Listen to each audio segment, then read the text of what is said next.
Accompagner son animal de compagnie dans la mort. Donc, c'est le titre de la capsule audio présente où il va être entre autres question d'euthanasie. Et avant de commencer à proprement dit, en fait, je fais une petite mise en garde pour les gens qui sont peut-être pas nécessairement à l'aise avec ce type de sujet-là parce que je comprends que c'est lourd. Donc, écoutez, si vous n'êtes pas à l'aise d'entendre parler de mort d'animaux, je vous propose tout de suite d'arrêter d'écouter la capsule. Pourquoi je fais cette capsule? À des fins d'intégration de mon vécu.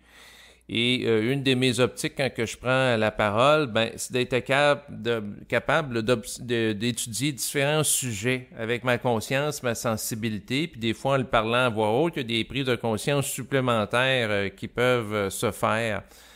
Donc, c'est une des utilités. Donc, aujourd'hui, je vais parler de l'euthanasie qui a été faite là, par rapport à mon animal de compagnie là, dans les derniers jours. Et moi, je l'ai accompagné là, jusqu'à son dernier souffle. Donc, ça va être l'objet là, de la capsule aujourd'hui. En même temps, je voulais quand même ultimement faire un remerciement aussi aux gens. Il y a quelques jours, j'avais fait une capsule vidéo que là, j'ai retirée, où je demandais aux gens là, s'ils avaient envie de participer avec moi là, à favoriser la santé de mon animal de compagnie, en visualisant tout simplement là, que sa santé s'améliore. Bon, moi, j'avais fait un traitement énergétique là, par rapport à mon chat, l'imposition des bains. Il y avait même une personne qui m'a proposé là, d'opérer le point zéro par rapport au chat avec une petite formule. J'ai essayé ça, j'ai essayé différentes choses. Pourquoi? Parce que je sentais que mon chat était un tournant dans son existence, puis la tournure des événements des derniers jours, en effet, me l'a confirmé. Et il y a quelques jours, j'avais essayé avec la science conventionnelle, un traitement pour favoriser la guérison de mon chat. Et en même temps, j'ai essayé comme alternative, pourquoi pas, de bénéficier de la présence des gens qui avaient envie là, de m'accompagner là, dans une démarche pour favoriser la santé de mon chat. J'avais proposé de faire l'exercice tout simple là, de regarder mon chat et de visualiser le chat en santé, en m'appuyant sur le principe de la physique quantique, de la non-séparatibilité des éléments, et du simple fait d'observer quelque chose peut avoir une incidence dessus. Donc, si ça peut avoir un impact, ce principe d'observateur qui a une incidence sur l'objet de l'observation dans des expériences scientifiques, pourquoi pas l'essayer par rapport à l'observation d'un animal de compagnie. Donc, ça n'a pas donné le résultat escompté dans le sens que le chat n'est pas guéri, n'a pas retrouvé la santé, bien que je l'ai visualisé, m'accompagne aussi, puis plusieurs personnes que je remercie encore une fois là, sur Internet là, qui m'avaient envoyé des messages qu'en effet, ils avaient visualisé le chat pendant environ 1 minute en santé, donc pendant un certain laps de temps, faire une forme de visualisation à distance. Ça ne s'est pas actualisé, mais au moins j'ai la satisfaction personnelle de l'avoir essayé. Donc, c'est un petit peu... moi, je serais un petit peu, par rapport à la question de la santé, utiliser des approches conventionnelles, puis pourquoi pas d'autres approches parallèles, au cas où que ça fonctionne. Donc, l'idée de mettre toutes les chances de son côté, toutes les probabilités de son côté. C'est sûr que quand je regarde la chose avec recul à l'égard de la physique quantique, c'est sûr que la démonstration de l'impact de l'observateur, c'était au niveau de l'expérience scientifique, c'était au niveau d'éléments plus petits que l'atome, que ça avait une influence. Donc, probablement que au niveau de l'énergie, c'est moins important en termes de charge énergétique d'influencer, par exemple, un proton que d'influencer un choc qui est composé de plusieurs protons, d'électrons, d'atomes, de molécules, et ainsi de suite. Donc, c'est sûr que ça doit demander plus d'énergie. Mais en même temps, d'avoir partagé ce projet de visualiser le chat en santé à travers une vidéo m'a amené différents commentaires sur différentes pistes. Il y en a un que j'ai trouvé ça très intéressant, puis ça m'a mis en vibration, à savoir, est-ce que le chat veut guérir, dans le sens que la personne m'avait écrit comme message, ultimement, c'est le chat qui décide. Et là, j'ai trouvé ça intelligent. Parce que nous autres, on peut avoir une très bonne volonté, visualiser pendant plusieurs heures consécutives que le chat retrouve sa santé, mais est-ce qu'il le veut? Ça me fait penser un petit peu dans le domaine médical. Un médecin peut être très... une médecine conventionnelle ou un guérisseur peuvent être très bien intentionnés par rapport à un individu, mais est-ce que l'individu qui est confronté à un problème de santé important, qui peut lui être fatal, est-ce qu'il le veut guérir? Et c'est la question qu'il faut poser, parce que la volonté de guérir, de vivre, c'est celle qui va mettre en action les capacités d'auto-guérison qui peuvent être latentes au sein de l'individu ou son plein potentiel. Et cette question-là qui se pose peut se poser naturellement là, par rapport à l'animal. Ensuite, le fait d'en avoir parlé, ben, ça m'a mis en contact avec la question des croquettes, à savoir, ben, je ne reviendrai pas sur la vidéo, l'une des vidéos récentes que j'ai faites par rapport à ça, mais essentiellement, c'est que si quelqu'un donne comme alimentation principale des croquettes, ben, ça peut être intéressant de regarder qu'est-ce qui compose ces croquettes-là et s'il y a beaucoup de sucre. Comme dans mon cas, il y avait un tiers à peu près de sucre. C'est sûr qu'il y a des animaux dans la nature, surtout un chat, c'est un carnivore. Il n'est pas programmé pour manger essentiellement du sucre. C'est plutôt des protéines. Or, le sucre, naturellement, ça coûte moins cher à mettre dans des produits que des protéines, c'est-à-dire des résidus de viande là, pour les industriels qui vont faire, par exemple, de la viande comme des croquettes. Donc, ça peut être économique, mais c'est de voir est-ce que c'est sain pour le chat, ou ne serait-ce que se poser la question, est-ce que la nourriture que notre chat mange est saine pour lui? Réponse à ses besoins est adaptée et d'observer par rapport à ça, en faire l'étude. Donc, c'est sûr que par rapport au chat, bon, j'ai tenté une expérience en relation avec la physique quantique mobilisant plusieurs personnes. Ça ne s'est pas actualisé. Il peut y avoir plusieurs variables. La volonté de vivre du chat. Ensuite, la charge énergétique est déployée par rapport à l'ensemble de l'organisme. On s'entend. Ça a été une expérience peut-être d'agir sur des protons ou des trucs plus petits. Peut-être qu'il y aurait eu plus de résultats. Ça demande moins d'énergie que si c'est aussi vaste qu'un organisme vivant. Ensuite, c'est sûr, comme je disais, la réceptibilité du chat à tout ça. Hein? Puis il y a d'autres variables aussi, l'espérance de vie, la programmation.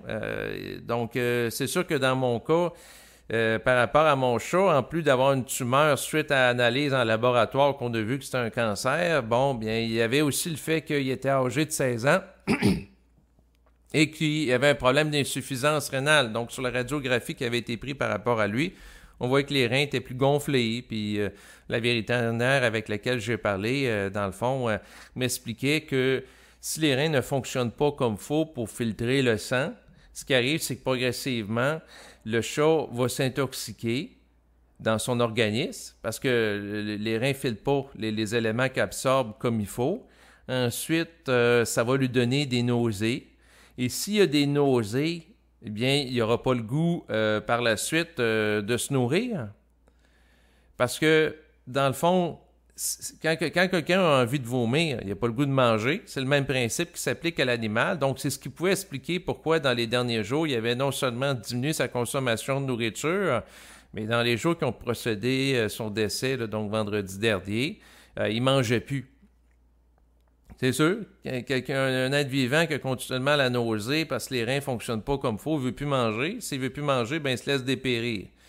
Donc, par rapport à l'insuffisance rénale, ben ça, c'était lié au vieillissement. Ce que m'expliquait le vétérinaire, tout dépendant les types d'animaux, ils ont chacun des failles. Comme le chat, souvent, ce qui va manquer, c'est les reins avant le cœur. Tandis que pour ce qui est des chiens, tout dépendant la sorte, bon, ben dans certains cas, ils vont plus mourir de cancer. Des fois, ça peut être le cœur, et ainsi de suite. Ils ont des failles.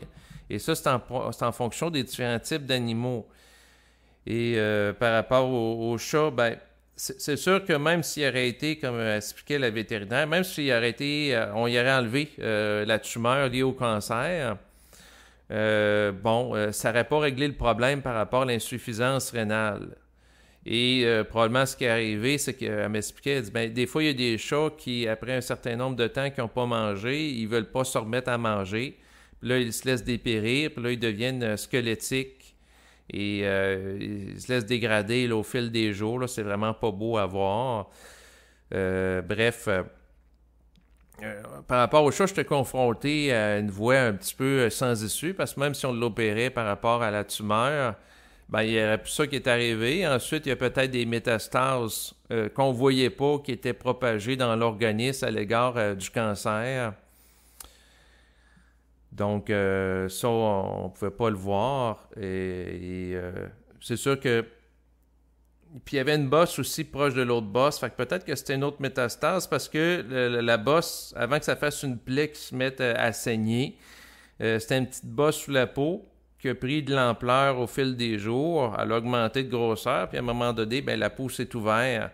Et là, il y avait de l'infection. Et puis à un moment donné, ben, la plaie s'est mise à saigner, et ainsi de suite. Puis à côté, il y avait comme une autre petite bosse. Fait que peut-être que c'était une autre tumeur, je ne sais pas.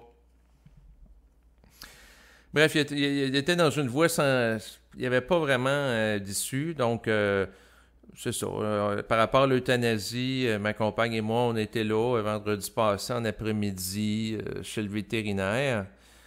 Et c'était bien parce que c'était dans un local avec de la petite musique douce où s'est déroulé l'euthanasie avec des lumières tamisées. Ça faisait penser un petit peu là, un peu l'atmosphère de salon funéraire. Donc, tu sais, une atmosphère propice à l'introspection, là, tu sais, avec des... Tu sais, c'était des couleurs, là, il y avait des couleurs blancs, du noir, tu sais, c'était pas des couleurs vives, pétantes, là, tu sais, c'était propice à l'introspection, la petite musique douce. Il y avait une boîte de mouchoirs aussi, tu sais, et je voyais que c'était un lieu qui était aménagé, là, pour respecter la sensibilité, là, des gens qui vivent la perte d'un animal. Et pour l'euthanasie en tant que telle, c'était en 2 étapes. Là. Premièrement, dans le fond, il se faisait piquer une substance pour créer une relaxation, pour le calmer, pour créer une espèce d'état de détente. Là. Donc, c'était dans un premier temps une injection pour l'engourdir. Ça a pris environ 10 minutes là, pour qu'elle fasse effet. Puis, dans le fond, une fois qu'il était agourdi, par la suite, ça a été l'injection létale par voie intraveineuse. Donc, c'était une substance pour amener le cœur à arrêter de battre. Donc, la première injection, c'était pour que le chat ne sente rien lorsqu'il va être injecté, celle létale, étant donné que parfois, en vieillissant, les veines sont moins droites là, et que cela fait parfois mal parce que des fois, il faut qu'il reprenne la piqûre. Et l'injection létale en tant que telle, ça a duré quelques secondes. Et à aucun moment par rapport aux 2 injections, on l'a vu souffrir. La première injection pour l'engourdir, ça a pris environ 10 minutes qu'elle fasse effet. Et une fois qu'il était calmé là, avec l'injection, au début de l'injection pour, dans le fond, le calmer. Au début, à un moment donné, il se mettait à miauler parce qu'il réalisait qu'il se passait quelque chose d'inhabituel, ou c'était l'endroit aussi, parce qu'il n'était pas habitué avec l'endroit qui faisait qu'il miaulait, puis à un moment donné, il s'est calmé, progressivement. Puis là, par la suite, il y a eu l'injection létale. Au moment de l'injection létale, ça a duré quelques secondes. Je ne l'ai pas vu là, miauler ni rien. Là. Il était vraiment calme. Ça s'est fait vraiment dans la douceur. Ma compagne et moi, on était là, puis on le flattait, on était attentifs à lui. Puis par la suite, la vétérinaire a pris son stéthoscope, elle a regardé le cœur, puis elle a constaté que le cœur ne battait plus, tout simplement. Donc, c'était fait. Il était à ce moment-là décédé. Et par rapport à cet événement-là, ça m'a ramené au décès de mon père. En fait, j'avais 17 ans lorsque mon père est décédé en 1998. C'est dans un contexte différent d'aujourd'hui, naturellement, au moment où j'ai fait cette capsule audio. Et dans mon cas, mon père était décédé là, probablement d'une surdose de morphine, étant donné qu'il était atteint d'un cancer généralisé. C'était un cancer de l'intestin qui avait bouché son intestin, puis là, il s'était propagé à l'ensemble de l'organisme. Mon père avait perdu beaucoup de masse musculaire, dans le sens qu'il était squelettique. Et puis, il hyperventilait. Et puis, à un moment donné, il respirait. À un moment donné, il arrêtait de respirer. Il reprenait la respiration. c'était comme stressant, ça créait une tension quand que je l'ai vu mourir au dernier moment de sa vie, alors que le chat, avec le protocole d'euthanasie, en 2 étapes, relaxant musculaire, ensuite injection létale qui dure quelques secondes. C'était même pas une minute. J'ai trouvé que le protocole par rapport au chat, dans le fond, était moins, en tout cas de ce que j'ai vu à comparer de mon père qui est décédé, moins souffrant, mais à l'époque, en 98, la question de mourir dans la dignité ou pratiquer l'euthanasie pour des gens qui ont des problèmes de santé irréversibles, extrêmement souffrants, c'était pas autorisé au Québec. Mais avec le recul, probablement que le type d'euthanasie qu'a vécu mon chat, mais transféré à mon père, aurait été plus approprié. C'est ce que je pourrais dire, là. Mais sinon, la particularité de la succession d'événements qui ont eu cours vendredi passé, où ce que je vois le chat avec une hémorragie, je bloque je, je mets quelque chose pour que ça arrête de saigner. Il rencontre une vétérinaire d'urgence pour l'évaluer. Ensuite, elle évalue sa condition, puis elle propose l'euthanasie. Tout ça, ça va très vite. Et dans les jours qui ont précédé la mort, en tant que tel, je n'ai pas vu le chat qui miaulait avec un type de miaulement lié à la souffrance. Quand il y avait un problème avec son urètre, il n'était plus capable d'urider.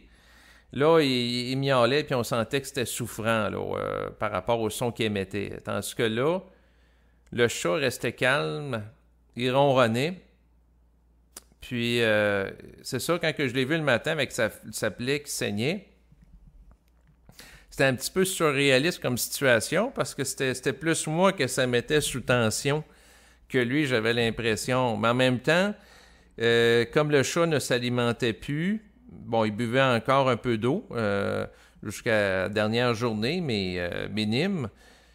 Peut-être qu'il y avait moins d'énergie aussi pour miauler et extérioriser sa souffrance. Mais le portrait que j'ai eu quand il était dans le bureau de vétérinaire, c'était un environnement inconnu, fait qu'il était plus sous tension, mais pendant tout le temps qu'il était chez moi en train de dépérir, j'ai eu un portrait de mon chat qui restait quand même assez calme. Puis je le flattais même dans les derniers jours là, avant qu'il meure, puis il ronronnait encore. Hein? Puis le matin, ben c'est ça, il y avait sa plaie, puis il y avait du sang qui sortait. Puis lui, c'était comme, il restait calme.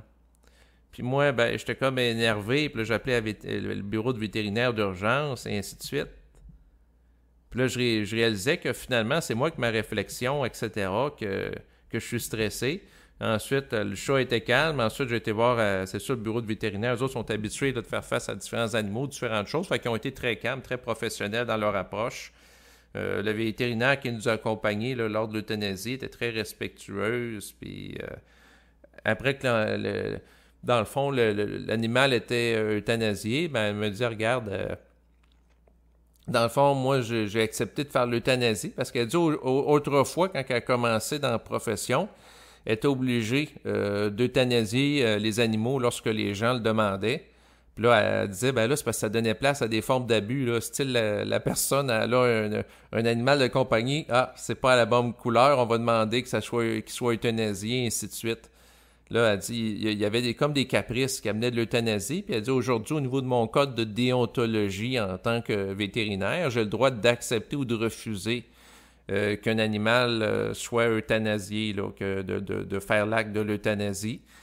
Et elle avait accepté parce qu'elle dit, regarde, 16 ans en âge, puis compte tenu de ses problèmes de santé, puis du fait qu'il restait de dépérir, ben, elle dit, ouais, je pense que vous avez... Ben, ça revenait à dire son propos qu'elle trouvait qu'on avait pris la bonne décision.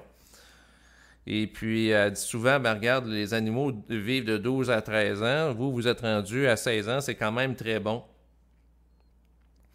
Puis là, j'ai dit, est-ce que le type d'alimentation peut avoir une incidence par rapport à sa vie, dans le sens qu'on prenait de la nourriture là, pour les chats avec des problèmes urinaires, mais quand je regardais les propriétés, c'était quand même assez sucré à l'égard des croquettes. Ben, elle dit, peu importe.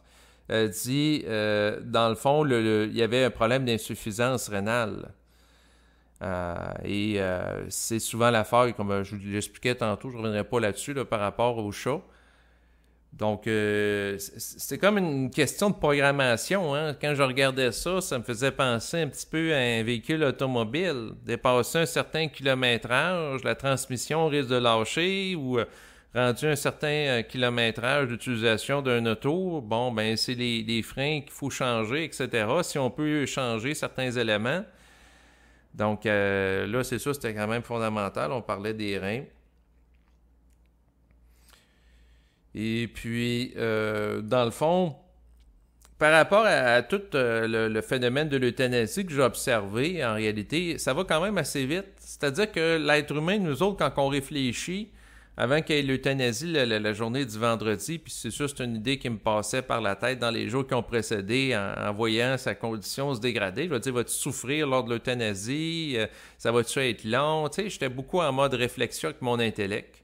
Alors que par rapport à l'événement, comme je vous l'expliquais, ça a été quand même assez rapide. Donc, au total, la première injection, environ 10 minutes. Ensuite, l'autre, c'est même pas une minute, disons 11 minutes. Ça a été quand même assez vite. Puis là, ça m'a amené une certaine forme de paix de l'esprit, le fait que ça a super bien été, etc. Puis, en même temps, ben, j'étais dans un sens, c'est une forme de libération parce que si le chat n'aurait pas été euthanasié, puis je l'aurais repris chez moi, puis dans les jours qui auraient suivi, il ne s'alimente pas ou il se met à devenir squelettique, etc. Puis sa qualité de vie se dégrade parce qu'il a moins d'énergie pour se déplacer, et ainsi de suite. C'est peut-être pas nécessairement mieux, là. Et puis, en même temps, ben, si l'euthanasie qui est faite par rapport à des êtres humains qui sont diagnostiqués avec des maladies incurables, là, comme par exemple un cancer généralisé, ça s'opère avec le même type de calme et de contexte, un peu comme le chat, ben, c'est comme si ça me rassure, hein, dans le sens que ça n'a pas l'air trop souffrant là, en termes de fin de vie. Là. Puis, dans le fond, par rapport à ça, ben, c'est sûr que quand je regardais les choses avec recul, ben, je me suis dit, ben, ça aurait été peut-être préférable si mon père aurait pu bénéficier de tout ça lors de son vivant, comme type d'euthanasie, là, vu que sa condition là, était dégénérative, il n'y a pas de possibilité de retour en arrière là, par rapport à son cancer généralisé. Fait que ça m'a amené ce type de pensée-là mentale.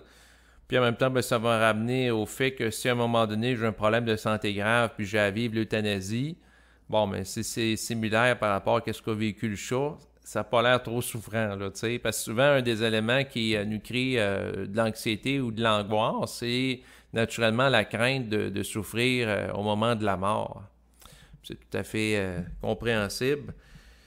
Fait que là, c'est sûr que là, je suis en période de deuil. Et là, je me levais le matin, puis là, je me suis dit, bon, souvent le réflexe, j'avais à penser quand j'ouvrais la porte de regarder pour pas que le chat essaye de rentrer parce qu'il aimait aller dans la chambre. Fait que là, il y a des choses qui vont, je vais me déconditionner de sa présence. Là, c'est sûr que dans mon cas, le deuil se fait facile pour me réinvestir mon énergie ailleurs, étant donné que je suis censé avoir un enfant là, dans quelques semaines. Fait que là, donc mon énergie est centrée sur ce projet-là. C'est-à-dire que, dans le fond, j'ai à préparer l'avenue de l'enfant, à regarder pour les vêtements, les meubles. Fait que, donc, ça m'amène dans une dynamique d'un projet qui me mobilise par rapport à l'accueil d'un autre être vivant. Donc, de canaliser, si je le regarde au niveau psychologique, canaliser autrement mes énergies par rapport à un autre être vivant. Donc, il y en a un qui part, mais il y en a un autre qui arrive. Donc, c'est sûr, en termes de contexte, de circonstances, ben, c'est dans un sens, c'est quand même bien pour m'occuper. Mais c'est sûr, d'accompagner le chat dans son décès, pour moi, c'était important. Puis d'avoir vu qu'il n'a pas souffert, puis de voir c'est quoi aussi le phénomène de l'euthanasie. C'est un petit peu un tabou social encore aujourd'hui d'en parler, quoique c'est de plus en plus socialement accepté. Puis de me familiariser avec le phénomène, ben c'est une bonne chose que j'ai vu le chat là, jusqu'à son dernier souffle. Parce que ça m'a permis de voir c'est quoi en personne, comment est-ce que c'est. De l'expérimenter, là, d'accompagner justement un animal là, dans sa mort. Donc, puis par la suite, ben, j'ai eu une discussion avec ma compagne. Et c'est sûr que, tu sais, la vétérinaire, avec une certaine sensibilité, essayait de bien faire en disant, ben, elle dit, les êtres humains, ils ont une âme, et les chats, eux autres, ils ont ce que certains appellent un instinct, dans le sens que j'ai pas vraiment compris ce qu'elle voulait dire, mais c'est comme s'ils se rattachaient à une forme d'égrégore collectif, où ils sont régis par une force qui les anime, qui leur donne certains comportements instinctifs qui sont dans le fond, qui continuent à... Lui, elle disait, le chat continue à vivre à travers l'instinct animal. Ben, dans un sens, tu sais, c'est comme l'adulte qui continue à vivre à travers ses enfants, ou en fait, c'est l'instinct qui a vécu à travers notre chat, puis il vit à travers d'autres chats, ou on pourrait dire l'égrégore collectif associé à la conscience des chats, les consciences félines. Puis là, ça m'a fait penser à Rupert Sheldrake par rapport à sa théorie à l'égard des champs morphogéniques qui se rapportent à différentes espèces animales. Donc, une espèce de champ d'énergie qui va coordonner les animaux. Tu sais, si on prend par exemple des fourmis qui vont être organisées d'une manière très stricte au niveau social, bon, ben, la fourmi qui est ouvrière ou qui a fait certaines tâches pour créer une fourmilière n'a pas nécessairement la vue d'ensemble, mais c'est comme une espèce d'égrégore d'énergie qui fait en sorte que la fourmi est en contact avec un réseau qui lui permet d'avoir un rôle dans le cadre d'un collectif qui soit cohérent. Même chose par rapport aux abeilles. Donc, il y a des abeilles ouvrières, il y a la reine, et ainsi de suite. Donc, pour que ça soit cohérent, la force organisatrice, ou un peu comme un banc de poissons qui se dirige en même temps, ou un groupe d'oiseaux qui vont être dans les airs, là, qui vont être en formation en V, puis vont se diriger d'un endroit vers l'autre. C'est comme une espèce de champ d'énergie, ce qu'on va appeler le champ morphique, qui se rapporte à une espèce animale. Et donc, suite au décès de mon chat, ben, c'est sûr que au niveau occulte, la façon que je vois ça, c'est que le chat a cessé d'exister. Est-ce que le chat avait une âme individualisée? Non, j'en ai pas l'impression. Donc, mais par contre, sa conscience devait être... La façon que je vois ça, c'est qu'elle est liée à l'égrégore félin, l'égrégore de l'ensemble des chats. Donc, une espèce de champ d'énergie. Puis, c'est un champ d'énergie aussi qui est en relation, dans le fond, avec les chats qui ont déjà vécu dans le passé, etc. Puis, probablement qu'il y a du mémoriel associé à mon chat par rapport à son vécu expérientiel qui est entreposé là, dans une espèce de champ d'énergie. Puis, ça va être l'ensemble des espèces de type féline qui peuvent en bénéficier là, par rapport à son vécu. Dans un sens, là, si on a accès au champ d'énergie, c'est un petit peu la façon que je vois ça, comme un réseau. Sur Internet, vous avez des gens qui sont connectés, là, par exemple, des gens d'un peu partout dans le monde qui s'intéressent à étudier, ça peut être les champignons. Bon, ben, les gens qui, un peu partout dans le monde, étudient les champignons vont se connecter à des réseaux, puis ils vont discuter ensemble, vont échanger ou des conférences en personne. Donc, c'est un petit peu le même principe. Donc, la façon que je vois ça, c'est qu'il y a des champs morphogéniques par rapport aux différentes espèces animales. Et par rapport à Rupert Sheldrake, j'ai fait une petite recherche sur Google. J'ai tombé sur une entrevue qu'il avait accordée, là, que j'ai trouvée très intéressante. Et je vais vous partager le lien, parce que quand même, c'est un biologiste qui a amené une vision différente là, par rapport aux animaux, en émettant l'hypothèse il y a plusieurs années que les animaux étaient interconnectés entre eux par rapport aux champs morphogéniques. Et c'est la même chose par rapport aux êtres humains.